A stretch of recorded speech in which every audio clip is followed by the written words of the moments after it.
ხანდახან მიყრუებული და ქვეყნიერებას მოწყვეტილი ადგილი უამრავ შესაძლებლობას მალავს. მოხუცების სუნი დგას. ეს შენი შნაა და არა განსჯა.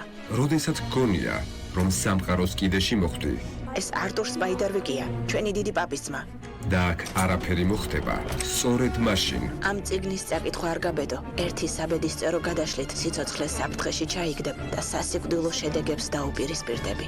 და სწორედ აქ შესაძლოა ახალი სამყაროს კარი გაიხსნას. გაფრთხილებ ეს საიდუმლოებები მრავალი წლის მანძილზე ინახებოდა. კვირას ძვირფასო მკითხველო, ახლა მთელი ჩემი ცხოვრების შრომის ნაყოფი ხელში გიჭირავს. 11 საათსა და 50 წუთზე.